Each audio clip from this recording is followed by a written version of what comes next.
चलो रेडी। देखो आज हम लोग पढ़ेंगे इधर देखना समझ में इंपॉर्टेंट है। देखो आज हम लोग पढ़ेंगे थर्मोडायनेमिक्स का इंपॉर्टेंट चैप्टर। इसके अंदर हम लोग बात करेंगे स्टैफेंस लॉ के बारे में। अभी हम लोग इसके अंदर बात करेंगे, एक लॉ है जिसका नाम है स्टैफेंस लॉ, और एक लॉ है जिसका नाम है स्टैफेंस है, ये की है स्टैफेंस बोल्ट्जमान लॉ। ठीक है, ये दोनों लॉ से ना आपका नीट में कम से कम 10 से 12 क्वेश्चन बनेगा। ठीक है, तो स्टैफेंस लॉ क्या है, स्टैफेंस बोल्ट्जमान लॉ क्या है, वो समझने के लिए हमको पढ़ना पड़ेगा थर्मल रेडिएशन। एक नया टॉपिक आज पढ़ने जा रहे हैं जिसका नाम है थर्मल रेडिएशन। ये देखो थर्मल रेडिएशन है क्या। हम बोले थे कि मान लो ये सन है, इधर देखो यहाँ पे बात बताते हैं। मान लेते ये एक सन है, ठीक है। सन से जो लाइट आता है वो कैसे फॉर्म में आता है, डिसकंटिन्यूअस फॉर्म में, और उसके एक यूनिट को क्या बोलते हैं, फोटॉन। पढ़े थे ना। तो बोला लाइट जो डायरेक्ट अर्थ पे आता है या किसी भी सिस्टम पे आता है तो किसी भी सोर्स का जरूरत नहीं है, किसी भी मीडियम का जरूरत नहीं है। तो पता चला क्या कि the process of transfer of energy, किसका ट्रांसफर करवा रहे, एनर्जी का, from one place to another place without heating of the, इसका मतलब ये हुआ कोई भी मीडियम का जरूरत नहीं है, नो मीडियम। यहाँ पे डायरेक्ट तुम ये भी लिख सकते हो नो मीडियम या फिर विदाउट मीडियम, किसी बिना मीडियम के थ्रू आ जाता है सन से या फिर किसी भी सोर्स से लाइट रेडिएशन के थ्रू। किसके थ्रू, रेडिएशन। तो रेडिएशन एक ऐसा प्रोसेस है जो हीट का ट्रांसफर करवाता है, कहां से, एक जगह से दूसरे जगह विदाउट एनी मीडियम। सही है। तो स्टैफेंस, ये थर्मल रेडिएशन कुछ नहीं है, थ्योरी में पूछेगा व्हाट इज रेडिएशन तो बता देना यार तुम। इंपॉर्टेंट चीज ये है कि radiation when a body is heated and place in the vacuum. Vacuum मतलब स्पीड, यहाँ पे कितना होता है वैक्यूम पे, वैक्यूम मतलब जहां एयर नहीं, तो वैक्यूम का स्पीड होता है, स्पीड ऑफ लाइट 3 × 10⁸ मीटर पर सेकंड। सही है ना। इतने स्पीड से लाइट आता है, कहां, जमीन पर या कहीं भी ऐसा नहीं है। लाइट जो स्पीड ऑफ लाइट है इतना ही होता है, कहीं पे भी जाएगा तो इतना ही स्पीड होगा। दूसरा इंपॉर्टेंट चीज कि आप ना रेडिएशन का इंटेंसिटी मेजर करना चाहते हैं। रेडिएशन का इंटेंसिटी मतलब अभी जो हम लोग अल्फा रे, बीटा रे, गामा रे, जब रेडियो एक्टिविटी पढ़ाए होंगे तो बताए होंगे अल्फा रे, बीटा रे, गामा रे के बारे में पता है ना। तो है ना अल्फा, बीटा, गामा रे क्या होता है ना, जैसे इस लाइट से जो ये सन से जो निकल रहा है यूवी रे, तो कितनी इंटेंसिटी से आ रहा है, कितना हेवी पॉइजन, हेवी हार्मफुल है, कितना अच्छा है, कितना खराब है। कोई भी लाइट के मेजर को, इंटेंसिटी को हम लोग मेजर करते हैं एक इंस्ट्रूमेंट से, एक मेजरमेंट किया जाता डिवाइस है जिसका नाम है बोलोमीटर। ये बोलोमीटर क्या करता है, तो radiation intensity is measured with specific device. कैसा डिवाइस, स्पेसिफिक डिवाइस। इसको कौन सा इंस्ट्रूमेंट है, इसका नाम है बोलोमीटर। सही है। अभी बोलोगे सर ये सब काहे पढ़ा रहे हैं, थोड़ा सा पढ़ना पड़ेगा यार। न्यूमेरिकल बनाने के लिए तुमको कांसेप्ट और थ्योरी भी परफेक्ट होना चाहिए ना, तभी ना न्यूमेरिकल बनेगा। तो चलो आगे हम बात करते हैं। इसमें सबसे इंपॉर्टेंट चीज न्यूमेरिकल बनाने वाला एक टॉपिक है जिसका नाम है इमेसिव पावर। ये इमेसिव पावर क्या होता है, ये इमेसिव पावर से पहले हम लोग एक चीज पढ़ते हैं जिसका नाम है इंटेंसिटी। क्या नाम है, इंटेंसिटी। तो हर लाइट, हर साउंड, हर वेव का अपना अपना इंटेंसिटी होता है ना। तो इंटेंसिटी का फार्मूला होता है पावर बट्टा एरिया। तो पावर का फार्मूला बचपन में तुम लोग पढ़े होंगे, पावर इक्वल टू वर्क बट्टा टाइम। पढ़े हो कि नहीं, या फिर हीट बट्टा टाइम, या फिर एनर्जी बट्टा टाइम। तो ये सब तो एनर्जी ही है, तो हम क्या वर्क के जगह पे लिख सकते हैं Q बट्टा T। Q मतलब एनर्जी। तो अभी बोलो हीट, क्या बोलोगे, हीट। T मतलब टाइम, तो Q बाय T को हम बोल दिए पावर, और A मतलब एरिया। तो इंटेंसिटी का फार्मूला क्या हो गया, पावर बट्टा एरिया। तो पावर की जगह क्या लिख सकते हैं, Q बाय T × A। इतना क्लियर। चलो तो इंटेंसिटी समझ गए, तब समझ में आ जाएगा इमेसिव पावर। ये इमेसिव पावर है क्या, बोला the amount of heat radiation emitted by a unit surface area. मतलब कि मान लो ये सन है, मान ले, और ये सन से लाइट आ रहा है। मान लो यहाँ पे हम बैठे हैं इतना दूर, तो एक यूनिट एरिया, स्पेशल एरिया है ना, स्पेसिफिक एरिया है ना भाई, इतना ही एरिया है, कहीं और ज्यादा जगह पे नहीं जा रहे, पार्टिकुलर एरिया पे पढ़ा रहे हैं। तो यहाँ पे पार्टिकुलर एरिया पे लाइट आ रहा है ना, पार्टिकुलर एरिया पे लाइट आ रहा है।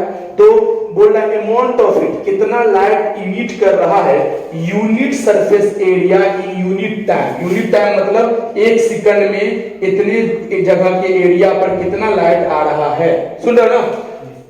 एट ए पार्टिकुलर टेम्परेचर, ऐसा नहीं है कि कोई भी टेम्परेचर, पार्टिकुलर टेम्परेचर मतलब फिक्स टेम्परेचर, कोई पार्टिकुलर टेम्परेचर इतना डिग्री सेल्सियस जितना बोले देख लेंगे, पार्टिकुलर टेम्परेचर पे ही कोई लाइट आए, हीट आए एक सरफेस पर, उसी को हम लोग बोलते हैं इमिसिव पावर। तुम लोग सर हम नहीं समझे क्या बोले, तो देखो इमिसिव पावर को कैपिटल ई से भी दिखाते हैं। किसे दिखाते हैं? कैपिटल ई से। तो emissive power equal to Q मतलब हीट, टी मतलब हीट फ्लो हो रहा है, गिर रहा है एक यूनिट टाइम पर इन यूनिट एरिया में। तो इमिसिव पावर का फॉर्मूला हो Q बट्टा T इंटू A। Q मतलब हीट, तो हीट का SI यूनिट क्या होता है? जूल। T का SI यूनिट टाइम, टाइम का SI यूनिट सेकंड, और A मतलब एरिया, तो एरिया का SI यूनिट मीटर स्क्वायर। ठीक है ना? तो पता चला कि चले, तो देखो E मतलब इमिसिव पावर, एनर्जी मत बोलना, E मतलब इमिसिव पावर। इमिसिव पावर का फार्मूला है Q बट्टा T into A। What is Q? Heat. What is T? What is A? तो बोल रहा है क्या कि हीट का SI यूनिट जूल, टाइम का SI यूनिट सेकंड, एरिया का SI यूनिट मीटर स्क्वायर। तो SI यूनिट आ गया जूल पर मीटर स्क्वायर इंटू सेकंड। या फिर तुम डायरेक्ट इसको पावर बोल सकते हो ना, तो पावर का यूनिट होता है वाट। क्या होता है? वाट। तो लिख दो वाट पर, ये देख रहे हैं ये वाट पर हो गया, वाट पर सेकंड मीटर स्क्वायर होगा, सेकंड स्क्वायर नहीं मीटर स्क्वायर। ठीक है? तो ये SI यूनिट हो गया, ये भी SI यूनिट है। तो एनर्जी इमिसिव पावर का फार्मूला हो गया Q by T into A। What is emissive power? तो बोलोगे the amount of heat radiation emitted by unit surface area in unit time. Unit मतलब एक फिक्स टाइम पर, एक सेकंड, 2 सेकंड, ऐसे बोल देगा तुमको। आगे चलते एक नया टर्म है जिसका नाम है इमिसिविटी। क्या नाम है? इमिसिविटी। ये इमिसिविटी के बारे में हम लोग बात करेंगे, बहुत अच्छा चीज है। और है ना, इसके अंदर दो चीज पढ़ेंगे हम लोग, एक आइडियल ब्लाइंड बॉडी और एक जनरल बॉडी या ग्रे बॉडी भी बोल सकते हो, या सीधा बोलना जनरल बॉडी। दो तरह का बॉडी होता है, एक आईबीबी, आईबीबी मतलब आइडियल ब्लैक बॉडी, और एक होता है जीबी, जीबी मतलब जनरल बॉडी। तो आइडियल ब्लैक बॉडी और जनरल बॉडी पे बात करेंगे। तो लेकिन आइडियल ब्लैक बॉडी के लिए इमिसिव पावर का वैल्यू कितना होता है? 1, और जनरल ब्लैक बॉडी के लिए इमिसिव पावर का वैल्यू 0 से लेकर 1 के बीच में होता है। तो देखेंगे हम लोग बात करेंगे, ये बड़े डिफरेंट चीज है। तो सबसे पहले इमिसिविटी क्या होता है? What is emissivity? इसको हम लोग दिखाते हैं स्मॉल ई से। ये होता है क्या? Radiation energy given out by unit surface area of a body. मतलब मान लीजिए ये एक बॉडी है, इसके एक कोई पार्टिकुलर से ही एनर्जी निकल रहा हो, देख रहे हो ना, कोई बॉडी के अंदर से पार्टिकुलर जगह से एनर्जी रिलीज हो रहा हो of a body in unit corresponding to unit temperature difference. मतलब टेम्परेचर डिफरेंस भी फिक्स हो, सुन रहे हो ना? उसके बाद difference with respect to surrounding. Surrounding और सिस्टम के बारे में जानते हैं, what is system, what is surrounding. देखो अगर हम लोग क्लासरूम में पढ़ रहे हैं, ये क्या हो गया? सिस्टम, और बाहर जो भी हो गया सराउंडिंग। समझ गए? What is universe? तो सिस्टम प्लस सराउंडिंग इसको यूनिवर्स। थर्मोडायनामिक्स पढ़ोगे तब वहां पता चलेगा, अभी इंपॉर्टेंट ज्यादा नहीं है, सिर्फ इतना याद रखो। इमिसिविटी ई से दिखाते हैं। आइडियल ब्लैक बॉडी के लिए 1 होता है, जनरल ब्लैक बॉडी के लिए कुछ ना कुछ वैल्यू होता है, 0 से 1 के बीच में होगा। हम बता देंगे, अभी 2 मिनट में सीख जाएंगे। इमिसिविटी का असाइनमेंट क्या होता है? वाट मीटर स्क्वायर, के मतलब केल्विन। तो ई स्मॉल ई को ऐसे भी लिख सकते हैं ना, वाट मतलब पावर, मीटर स्क्वायर मतलब एरिया, के मतलब टेम्परेचर। इसका मतलब power by area into T को हम लोग क्या बोलते हैं? इमिसिविटी। तो पावर की जगह ये भी तो लिख सकते हैं Q by T into A into T. सही है ना? अरे ये T नहीं लिखेंगे, यहाँ पे डेल T लिखेंगे। डेल T मतलब चेंज इन टेम्परेचर, ये T मतलब टाइम, ये A मतलब एरिया, ये Q मतलब हीट, हीट है। तो Q by T को ही पावर बोलते हैं। हीट बट्टा टाइम, एनर्जी बट्टा टाइम को ही क्या बोलते हैं? पावर। याद रहेगा? तो इतना बात क्लियर है। तो अब जो हम पढ़ने वाले हैं वो पढ़ेंगे स्टेफेंस लॉ के बारे में। ये स्टेफेंस लॉ क्या, सुन लो, इसके बाद हम बता देंगे। स्टेफेंस लॉ क्या बोलता है कि इमिसिव पावर को हम किससे दिखाएंगे, ई से। ये इमिसिव पावर जो होता है वो डायरेक्टली प्रोपोर्शनल होता है टी का पावर 4 के। अब तुम लोग इस सर ये टी का पावर 4 क्या है, तो टी मतलब टेम्परेचर ऑफ पावर 4। तो स्टेफेंस लॉ के बारे में पढ़ते हैं, उसके बाद स्टेफेन बोल्ट्जमान लॉ के बारे में पढ़ेंगे। तो इस दोनों को पढ़ने के बाद हम न्यूमेरिकल करेंगे, ठीक है, बहुत सारा न्यूमेरिकल करेंगे और है ना अच्छा भी लगेगा। देखो चलो देखो, अभी हम लोग पढ़ने वाले हैं स्टेफेंस लॉ। ये टॉपिक से सुन लीजिए, बहुत इंपॉर्टेंट चीज बता रहे हैं। ये स्टेफेंस लॉ इतना इंपॉर्टेंट टॉपिक है जिससे आपका क्वेश्चन सब बहुत इजी बन जाएगा, बट इसको समझना पड़ेगा। इसको समझ लिए तो तुम्हारा क्वेश्चन सब बहुत अच्छा से बन जाएगा। ये लड़का क्या बात कर रहा है, स्टेफेंस लॉ क्या है, अगर स्टेफेंस लॉ समझ गए तो आपका नीट का क्वेश्चन भी बन जाएगा और जेईई का क्वेश्चन बैंक भी बन जाएगा।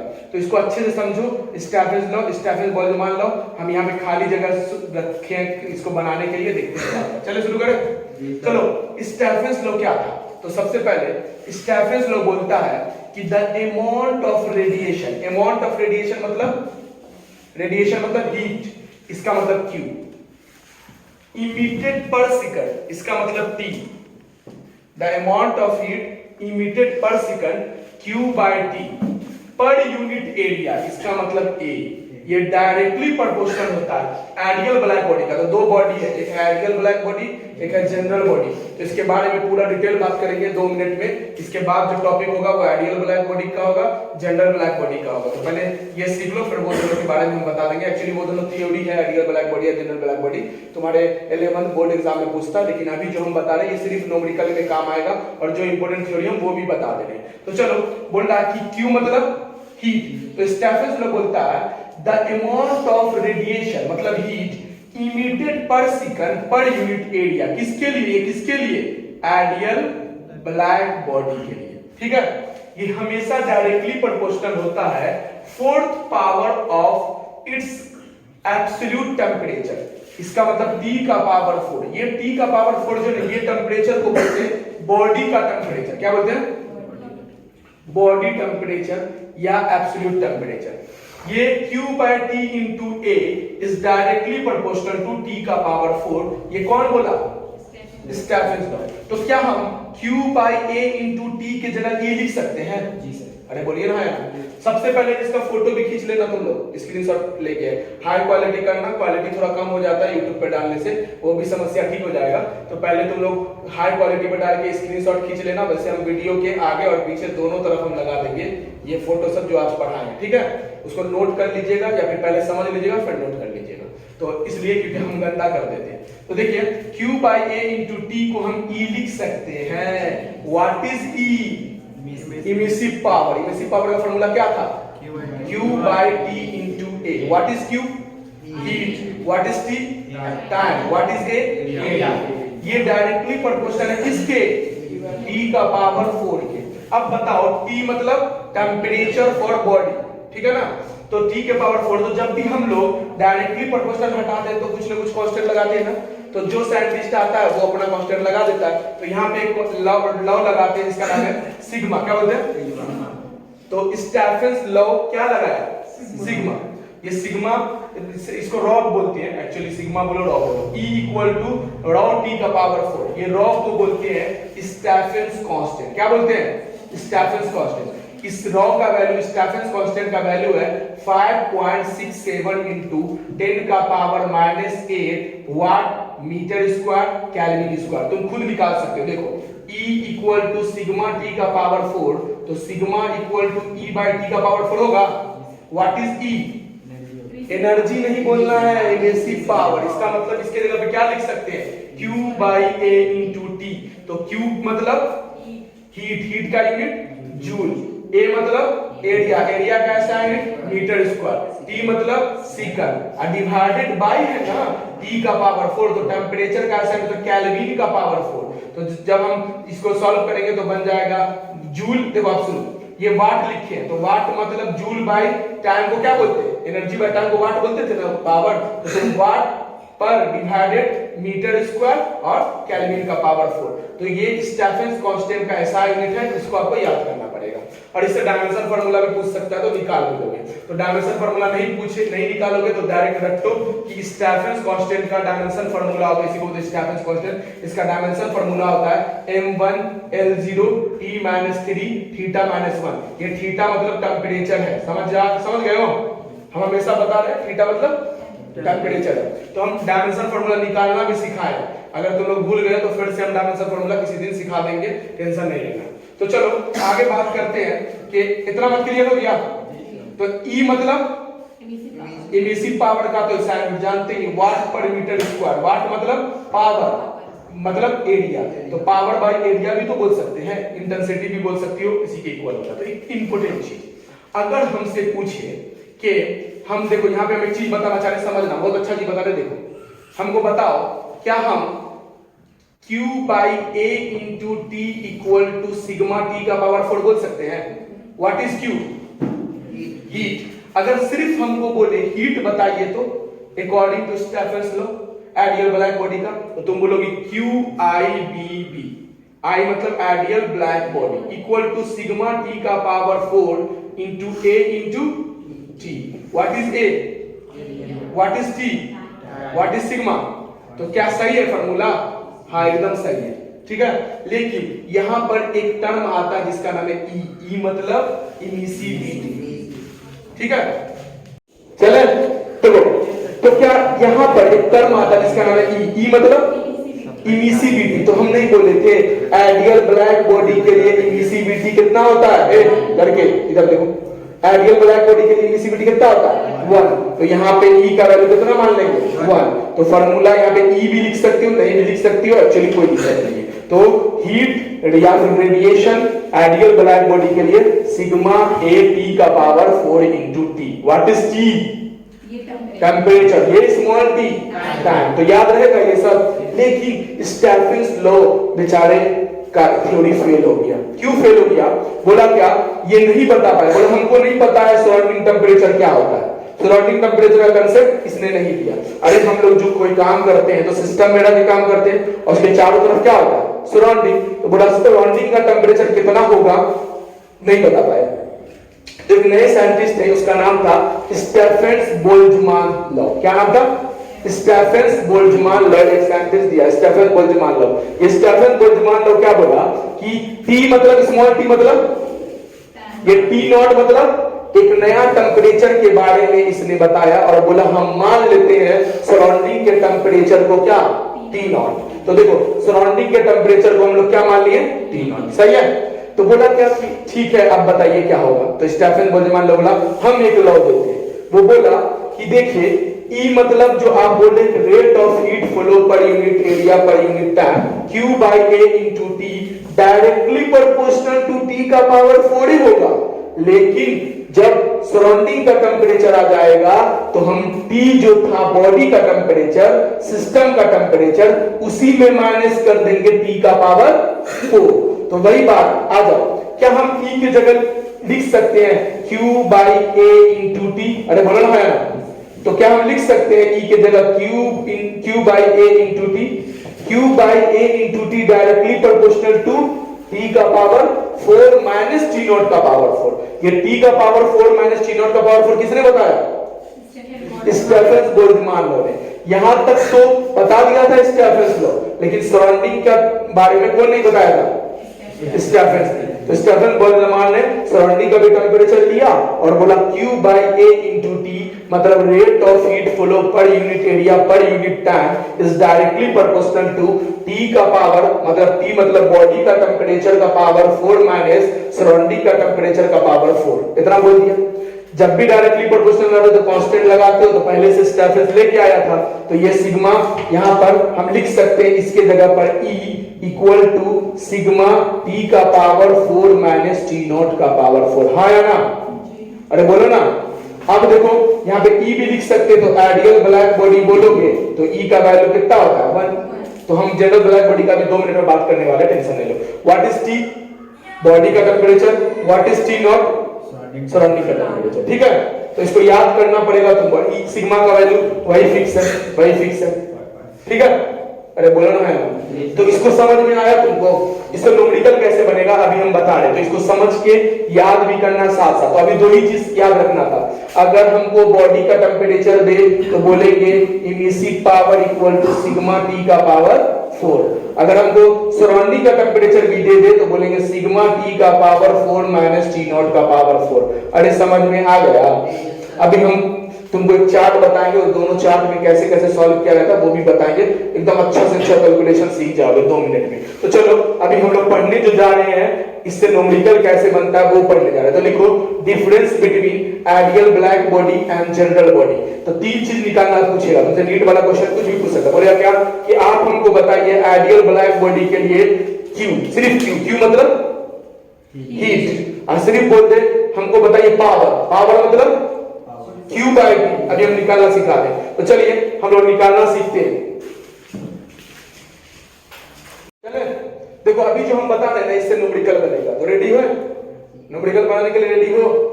बोली नहीं रही। चलो देखो हम बात कर रहे हैं, अभी हम 2 बॉडी पढ़ेंगे। एक के बारे में पढ़ेंगे IBB, IB मतलब आइडियल ब्लैक बॉडी, और एक बोलेंगे हम लोग GBB, जनरल ब्लैक बॉडी या जनरल बॉडी। कोई दिक्कत नहीं है, तुम जो बोलो। चले देखो बहुत अच्छा चीज बता रहे हैं ये। अभी हम बता रहे हैं आइडियल ब्लैक बॉडी और जनरल ब्लैक बॉडी के बीच में अकॉर्डिंग टू स्टेफेंस लॉ, फिर बोलेंगे according to Stefan's Boltzmann law. तो आप अलग अलग बोर्ड अलग अलग पेज में करिएगा, मेरे पास तो एक फैसिलिटी है तो हम तो अपने एक ही में कर लेंगे। तो देखिए अभी हम किसके बारे में बात कर रहे हैं, तो स्टेफेंस लॉ के। स्टेफेंस लॉ से हम आइडियल ब्लैक बॉडी और जनरल बॉडी के लिए बात कर रहे हैं। तो इसके अंदर E का वैल्यू कितना होता है 1, और इसके लिए E का वैल्यू फिक्स नहीं है, हो सकता है। और ये तुमको ना हमेशा क्वेश्चन में क्या रहेगा, गिवन रहेगा, ठीक है। और नहीं होगा तो निकालना पड़ेगा, निकाल लेंगे। तो पहले हम लोग सबसे पहले बात करेंगे, देखो क्वेश्चन में क्या बोलेगा सुनना। तुमसे पूछेगा हमको बताइए find the rate of heat flow per unit area per unit time. इसका मतलब Q by A into T पूछ दिया, ठीक है ना। Q by A into T, इसका मतलब क्या बोल रहे हैं, heat flow per unit area per unit time, ये पूछेगा। इसी को तो हम बोले थे कैपिटल E, क्या इसी का तो फॉर्मूला हो जाएगा सिग्मा टी का पावर 4, E भी लगा दे। ये E मतलब इमिसिविटी, E मतलब इमिसिविटी। इस E का वैल्यू 1 होता है, तो तुम E का वैल्यू लिखो ना लिखो कोई दिक्कत नहीं है, तो वैसे लिख ही लो, चलो अच्छा लगेगा। आगे चलो, तो ये क्या पूछा तुमसे, तो तुमसे पूछा इमिसिव पावर बताइए। क्या पूछा तुमसे, या फिर इमिसिव पावर नहीं बोलेगा निकालने के लिए, तो तुमको पूछेगा rate of heat flow per unit area बताइए। तो इसको बोलिए रेट ऑफ हीट फ्लो, और ये A मतलब पर यूनिट एरिया। तो कुछ भी बोलेगा निकालोगे, निकालेंगे ना। दूसरा तुमसे बोलेगा सिर्फ आप हमको पावर बताइए। क्या बोल रहा है बताने, पावर। तो इसके अंदर से क्या पावर हम इसी को बोले थे, Q बाई टी को पावर बोले थे, तो सिर्फ Q बाई टी लिखो, Q बाई टी लिख लो। चलो तो Q बाई टी निकाल लिए बाहर, इसी को बोल दिए पावर, P मतलब पावर। तो देखो तो A बच गया ना, तो A उधर चला जाएगा, तो बच जाएगा सिग्मा E इंटू टी का पावर 4 इंटू A। क्या सही है? अरे बोलो ना, ये बोलना निकाल ले, समझ जाओ। या क्वेश्चन में ये भी पूछ सकता है रेट ऑफ हीट फ्लो बताइए, इसका मतलब पावर बोलना निकालना। रेट लगा दिया, टाइम से क्या हो गया, डिवाइड हो गया। तीसरा आपसे पूछेगा आप हमको सिर्फ रेडिएशन बताइए, सिर्फ क्या पूछेगा, रेडिएशन बताइए, या सिर्फ हीट फ्लो बताइए। तो इसका मतलब Q पूछ रहा निकालिए, किसके लिए, आइडियल ब्लैक बॉडी के लिए। तो देखो तो क्या हम Q यही बचेगा, तो A भी उधर चला जाएगा, T भी उधर चला जाएगा, तो बच जाएगा सिग्मा इंटू E T का power 4 into A into T। क्या समझ में आ गया? ये भी पूछेगा, ये भी पूछेगा, ये भी पूछेगा, कुछ भी पूछ सकता है, आप बना लीजिएगा, बना लीजिएगा। तो यहाँ पे E का वैल्यू 1, उधर E का वैल्यू कुछ ना कुछ दिया होगा, तो इसके लिए तो फिक्स है, तो तुम खुद इसका बना लो। पहला क्या हो जाएगा, वही सब कुछ सेम होगा, Q बट्टा A into T equal to E equal to sigma E into sigma T का पावर 4, यही होगा क्या? इसी को तो बोले इमिसिव, अरे बोलो ना यार, इमर्सिव पावर। कुछ बोलते रहो, समझ में आ रहा ना। दूसरा, अब तुमसे बोलेगा तुम लोग सर यहाँ पे भी ई लिखे, यहाँ पे भी ई लिखे। अरे भैया इसका ई तो फिक्स है 1, लेकिन इसका ई तो फिक्स नहीं ना, 0.6 रहेगा, 0.5 रहेगा, 0.2 रहेगा, कुछ ना कुछ दिया होगा। तो कर लेंगे हम लोग। दूसरा फॉर्मूला सेम चीज है, सेम चीज तो अपने से कर सकते हो। पावर अगर तुमसे पूछे तो पावर मतलब Q by T कुछ ना निकालने, तो यहाँ से Q by T रखो और सबको उधर भेज दो। तो Q by T equal to E into sigma T का पावर 4 इंटू n। क्या सही है? तीसरा आपको क्या पूछेगा? हीट पूछेगा या रेडिएशन पूछेगा, तो सिर्फ Q रखो और सबको भेज दो। तो Q equal to E into sigma T का पावर 4 इंटू T। क्या सबको समझ में आ रहा है? तुम लोग को ऐसा नहीं ना लग रहा कि जादू? समझ में आ रहा है ना? तो चलो, ये किसके लिए था? स्टेफेंस लॉ के लिए। लेकिन आप लोग के पास ऐसा सुविधा नहीं है। देखिए मेरे पास क्या सुविधा है। हम स्टेफेंस लॉ को, इसको फोटो खींच लेना अपना। स्टेफेंस लॉ को हम बनाने जा रहे हैं स्टेफेंस बोल्ट्जमान लॉ। कुछ नहीं करना है, जहां जहां T था वहां वहां T नॉट आ जाएगा। जहां जहां T था इसको एरिया को उधर रख देंगे बाद में। सही है? जहां जहां T था वहां वहां क्या आ जाएगा? जहां जहां T था वहां वहां क्या आ जाएगा भाई? T not. T नॉट मतलब, अरे बोलिए ना, सराउंडिंग टेम्परेचर। तो जहां जहां T है रख दीजिए आप सब जगह। T नॉट का पावर 4 कर दीजिए। ये फैसिलिटी सिर्फ मेरे पास है, आपके पास नहीं है भाई। आपको तो लिखना पड़ेगा यार।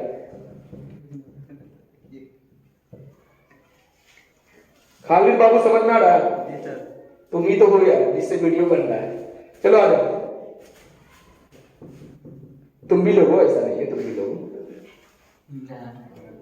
क्या था रे यहाँ पे? क्या था? 3 2 1। समझ में आया? स्टेफेन बोल्ट्जमान मान लो क्या बोला था? T नॉट के बारे में, सराउंडिंग का टेम्परेचर के बारे में। तो जहां जहां सराउंडिंग हवा, ये लिख, समझ में आ गया? इसे क्वेश्चन सब बनाएंगे। तो लिखो क्वेश्चन नंबर 1। बहुत सारा क्वेश्चन सॉल्व होगा, बहुत सारा, ठीक है ना? तो रेडी?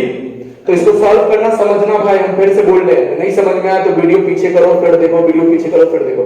हम क्वालिटी का शिकायत सब आ रहा है, सब क्वालिटी का शिकायत कर रहा है, सर क्वालिटी अच्छा नहीं, अच्छा नहीं। अच्छा हो जाएगा, धीरे धीरे ना टाइम लगता है उसको भी चीज करने में, ठीक है? तो पहले हम लोग थोड़ा थोड़ा देख लेते हैं, उसके बाद हम लोग सीधा प्रोजेक्टर ले लेंगे, डिजिटल वाला टेंशन ले लेना, ठीक है? तो धीरे धीरे हम लोग सीखेंगे। पहले अभी तुम्हारा ये थ्योरी जो भी आज हम पढ़ाए सब हम दे देंगे। कहाँ? जो भी थ्योरी हम पढ़ाए हैं सब दे देंगे तुमको YouTube के लेक्चर से आगे, लेक्चर से पीछे। और टेलीग्राम चैनल तो कर लियो ना तुम लोग ज्वाइन? जी सर। तो टेलीग्राम चैनल पे नोट सब जाता रहेगा, ट्रिक का पेज सब जाता रहेगा। अभी हम काइनेमेटिक्स का ट्रिक का पेज डालने वाले हैं। एक एक ट्रिक लिखा हुआ उसके अंदर। तुम एक पेज से 2 पेज में काइनेमेटिक्स खत्म है। जहां पे पढ़ते हो स्टडी टेबल के पास वहां पे चिपका लेना, ठीक है? कल वाले एक वीडियो बना देंगे तुम लोग के लिए। अभी 100 डे बचा है नीट के लिए, और 100 डे में कैसे क्या करना है उसके लिए बता देंगे। बहुत सारा बच्चा कॉल कर रहा था, तो हम बोले कि भैया सबको फोन से तो बताना पॉसिबल नहीं है, तो वीडियो बना के डाल देंगे, ठीक है? तो चलो इतना ही रहने दो, थैंक यू। चल देखो ये क्वेश्चन नंबर 2 है। ऐसा क्वेश्चन सब ना एक बार सिखा देंगे ना बनाने को, अपने आप आंसर तुम लोग ले आ सकते हो। इतना अच्छा तरीका है, देखो इस तरीका को सीख लो और आसान है। तो बोला क्या? 3 रॉड है। कितना रॉड है? 3 रॉड है। एक रॉड का मास है, ये बोल देते रॉड 1, ये बोल देते हैं रॉड 2, और ये बोल देते हैं रॉड 3, बोल रहे? और बोल रहा है क्या 3 रॉड है, उसका K भी सेम है। पहला K सेम है, लेंथ सेम है, एरिया सेम है। तीनों रॉड का K सेम है, L सेम है, एरिया सेम है। K मतलब, L मतलब, A मतलब सब रॉड का सेम है। तो जब तीनों रॉड का सेम है तो बोला यहाँ पे का टेम्परेचर क्या है? T। तो बोला ये T बताइए, जंक्शन द टेम्परेचर बताइए। तो ऐसा क्वेश्चन कैसे बनाएंगे सुन लो। हम बोले थे एक रॉड में कितना रेजिस्टेंस? एक रेजिस्टेंस। तो बना दो एक रेजिस्टेंस।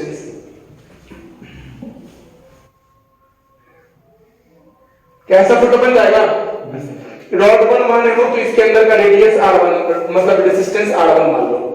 इसको रॉड 2 माने हो तो इसके रेजिस्टेंस को R2 मान लो।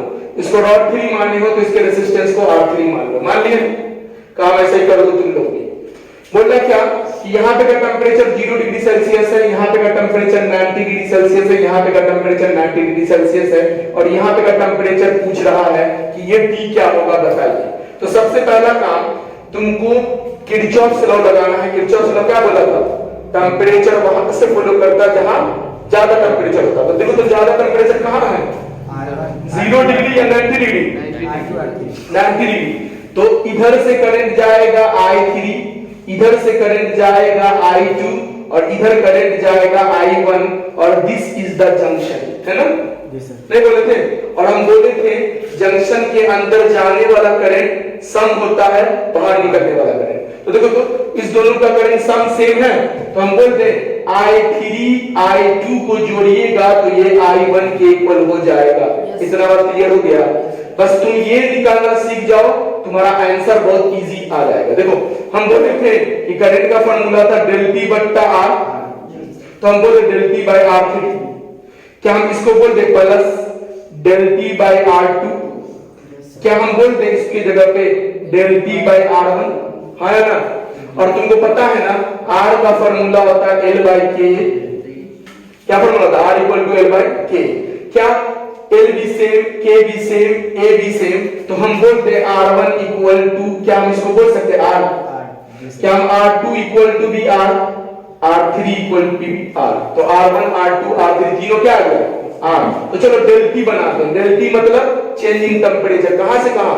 हाई टेम्परेचर से लो टेम्परेचर। चलो हाई टेम्परेचर ये पहले ले ले, I3 लिए है तो यहां से यहां चलते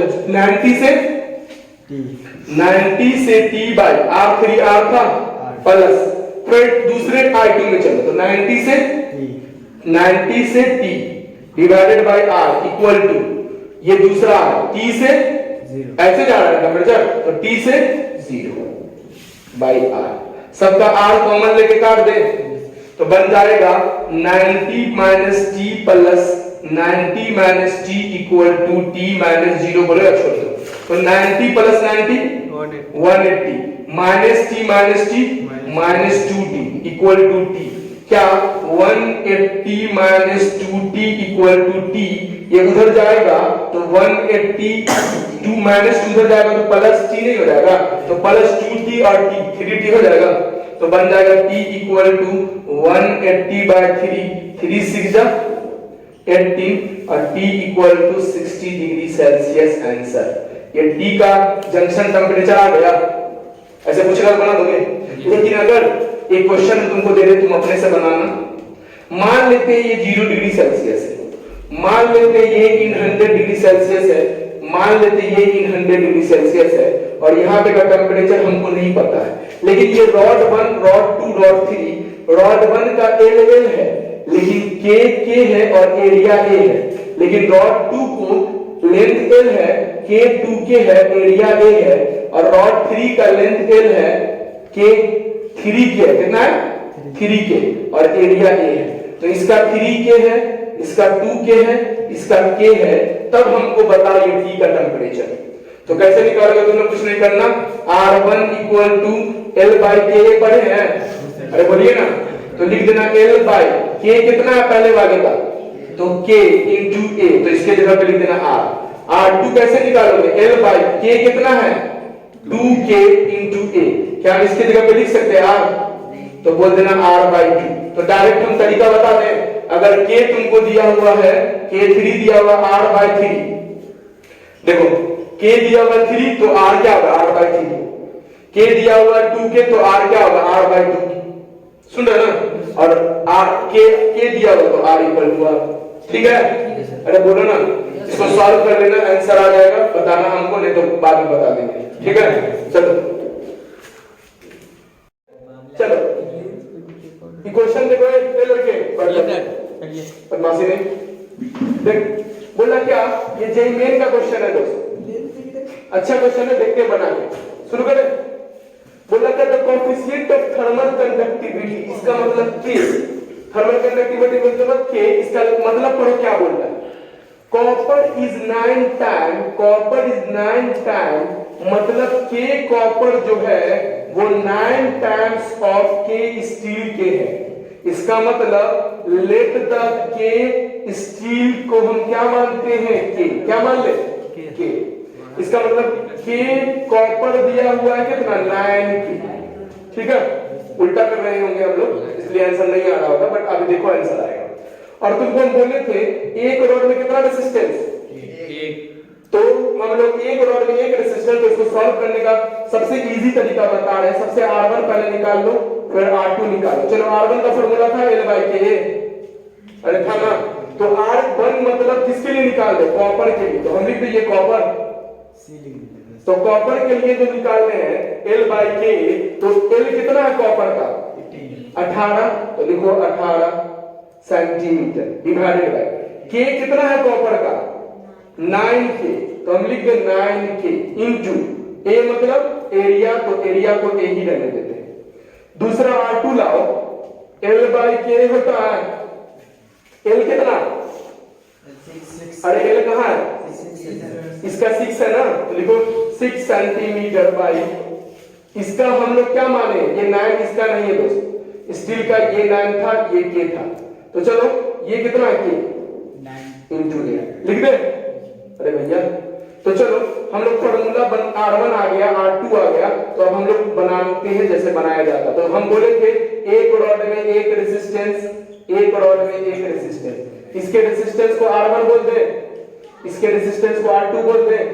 यहाँ पे का टेम्परेचर को कितना बोलते हैं, 100 डिग्री सेल्सियस, और यहाँ के टेम्परेचर को कितना बोलते हैं, T, और यहाँ के टेम्परेचर को कितना बोलते हैं, 0 डिग्री सेल्सियस। ये T निकालना है हमको, अरे ये T लाना है ना, तो चलो हम लोग T लेके आते। देखो तो कैसे आएगा T, हम लोग बोले थे कि सीरीज में क्या से करंट, ये कैसा है सीरीज कॉम्बिनेशन, तो सीरीज में करंट से, सीरीज कॉम्बिनेशन में क्या सेम होता है, करंट से, तो लिख दो करंट से।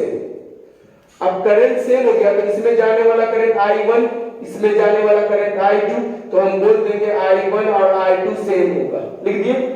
ये करना तुम्हारा सबसे पहला काम है, ये कर लोगे ना तो आंसर अपने आप आ जाएगा। अब हमको बताओ तो कि करंट का फॉर्मूला क्या होता है, इनथर्मल, करंट का फॉर्मूला क्या होता है, इनथर्मल, थर्मोडायनामिक्स में फॉर्मूला होता है del T by R, तो हम इधर भी लिख देंगे del T by R, इधर लिख देंगे del T by R, R2।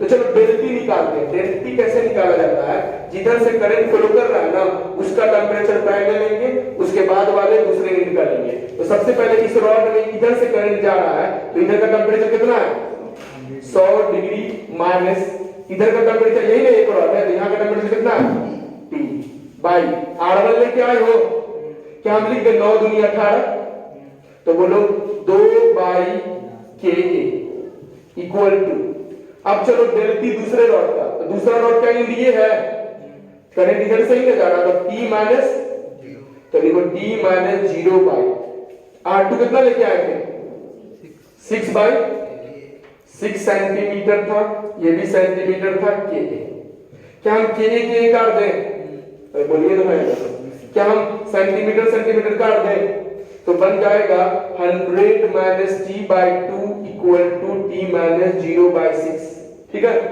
अब चलो इसको सॉल्व कर लो, 2 दिया 6 कटता है, ऐसे काटते हैं कटता है, ठीक है। तो चलो इसको सॉल्व करोगे ना भाई, तो क्रॉस मल्टीप्लिकेशन करोगे तो हो जाएगा 300 minus T equal to T minus 0, तो इसको इसके साथ क्रॉस करो, इसके साथ इंटू करो, तो 300 minus 3T equal to T, तो उधर जाएगा कितना आ जाएगा 40, तो हो जाएगा 300 इक्वल टू 40। समझ में आया 40 कैसे हुआ, ये T ये उधर गया तो प्लस, तो कितना हो गया 40, तो T इक्वल टू 300 बाई 4, इसको काट लेते हैं, कैसे काटे, 2 दूनी 4, 150 हो जाएगा, अरे बोलिए ना, क्या इसको काट सकते, 2 सत्ते 14, और देखो तो कोई है आंसर क्या, 75 आ रहा है ना, 75 आ जाएगा, करो तो 2 सत्ते 14, 2 पंचे 10, तो ये 75 डिग्री हो जाएगा, और T equal to 75 degree Celsius answer. ये आंसर था, ये सॉरी ये आंसर है, ये नहीं, इसको कर ले, ठीक है। तो ये आंसर अब सही हुआ, वो गलत हो गया था, तो वो क्वेश्चन सही से पढ़ा करो, उसके बाद आंसर लाओ।